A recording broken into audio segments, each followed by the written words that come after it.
क्या आप भी अपने आने वाले बोर्ड एग्जाम को लेकर टेंशन में हैं, कोई प्रेशर महसूस कर रहे हैं?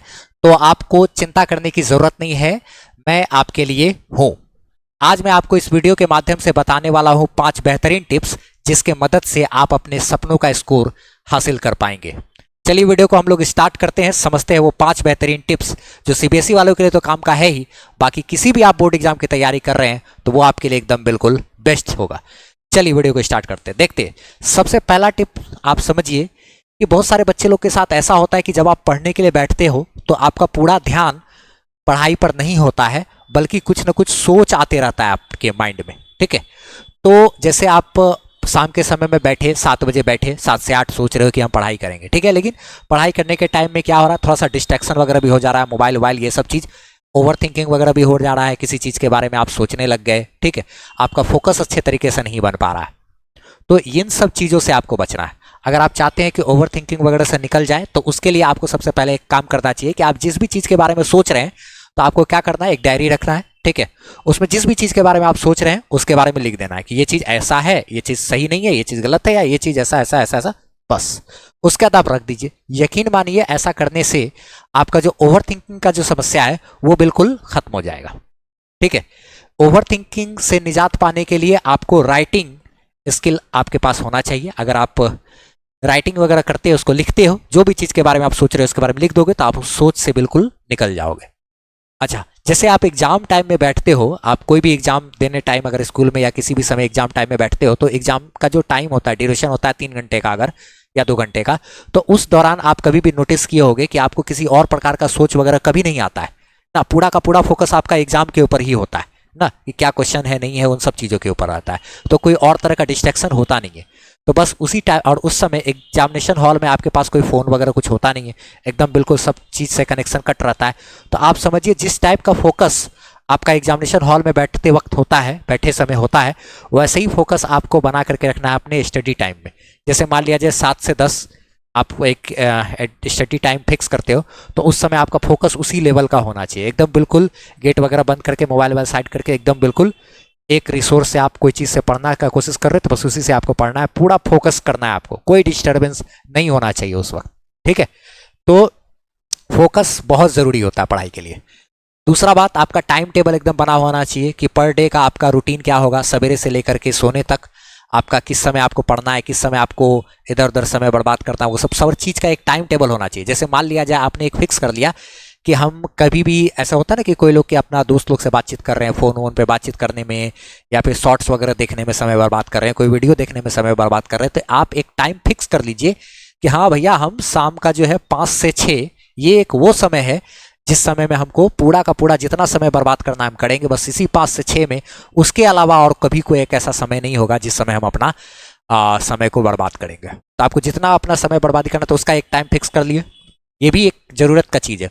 उसके अलावा आपको एकदम पूरा ठानना होगा, कसम खाना पड़ेगा कि नहीं भाई, इस 5 से 6 के अलावा या कोई भी आप अपने सुविधाजनक समय चूज़ करते हैं, उसके अलावा कोई भी और समय हो जाए, उस समय आपको समय बर्बादी बिल्कुल नहीं। आपको किसी से फ़ोन पे बात करनी हो या फिर शॉर्ट्स देखना हो या फिर कोई इधर उधर का समय बर्बादी करना हो, खेलना कूदना या जो भी चीज़, आप एक समय फिक्स कर लिए 5 से 6 या कोई भी एक अपना हिसाब से समय, या आधा घंटा ही या 1 घंटा ही, तो बस अब उसी दौरान ही आपको अपना समय बर्बाद करना। उसके अलावा कोई और समय वैसा नहीं होना चाहिए। चाहे दुनिया में किसी का भी कॉल आ जाए या कुछ भी हो जाए या कोई भी शॉर्ट सामने दिखा दे या भेज दे या कुछ भी हो जाए, आपको नहीं देखना है, कुछ भी नहीं करना।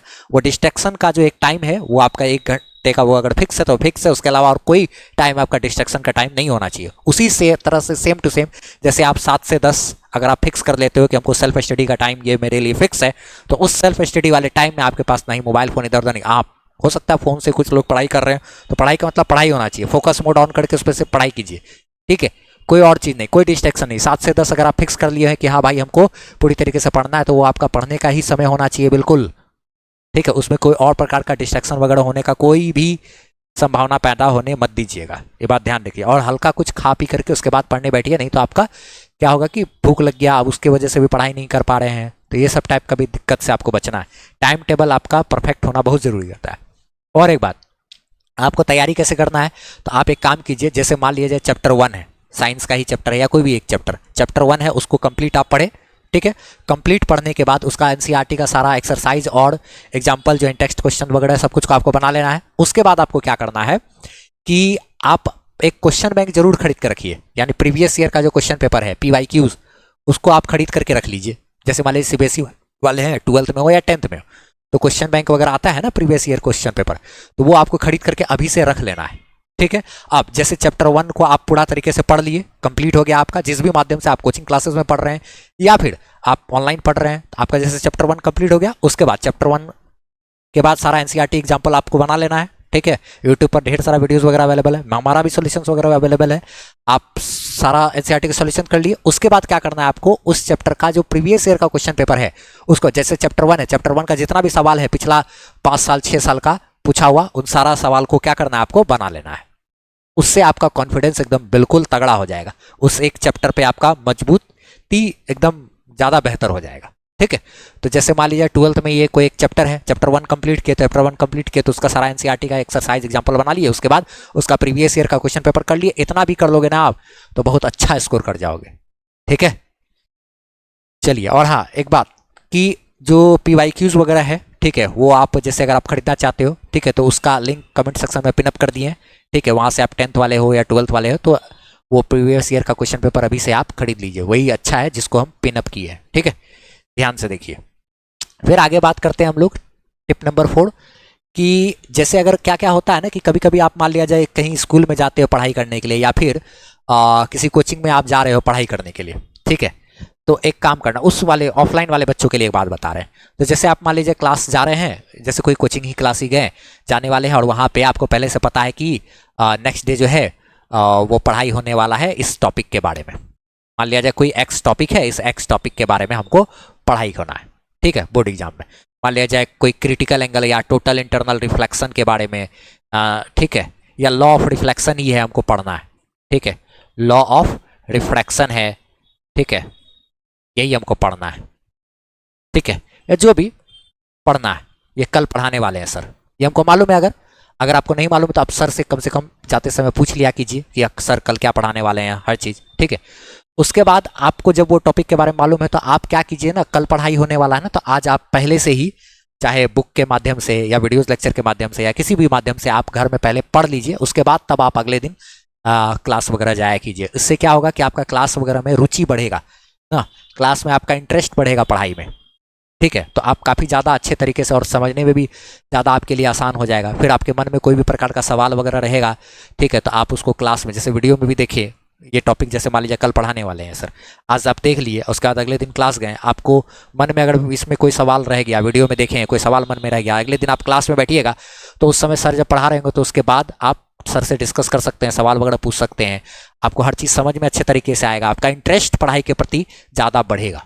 ये सब चीज़ आपको एकदम ध्यान रखना है, ठीक है। टिप नंबर 5, अब क्या कीजिए, जो भी चीज़ आप पढ़ते हैं सब कुछ का तैयारी वारी हो रहा है, पढ़ाई करते जा रहे हैं, तो पढ़ाई करने के लगातार दरमियान आपको क्या करना है, अपने क्लासमेट वाले जो भी बच्चे हैं उनसे, जो भी पढ़ने में अच्छे बच्चे हैं उन सबसे आपका कनेक्शन रखना है और उन सबसे ना डिस्कशन करना है। जैसे फ़ोन पे अगर कभी बात भी किए तो ऐसा नहीं कि बहुत इधर उधर का बातचीत कर रहे हैं, उन सब चीज़ों के बजाय अरे ये मूवी देखा तो ये मूवी ऐसा था वैसा था, ये सब यहाँ ये हो गया वो हो गया, ये सब अलाय बलाय बातचीत के दौरान के बजाय आपको डिस्कस करना है कि ठीक है भाई रिफ्रैक्शन वगैरह था तो वो क्या होता है बता, तो तेरे को याद है, अच्छा ठीक है भाई, हाँ ठीक। तो क्या हुआ कि कोई सामने वाला बता दिया, अगर मान लिया जाए उसको याद है, वो रिफ्रैक्शन का लॉ बताया तो हमको थोड़ा सा एक बार रिवाइज हो गया। अगर मान लीजिए कोई नहीं बता पाया तो आप उसको बता दिए, इससे क्या हो गया कि दोनों का रिवीजन वगैरह होता जाएगा। तो अच्छा स्टडी से रिलेटेड डिस्कशन वगैरह करना है कि कहाँ तक पढ़ाई हो गया है, क्या है नहीं है।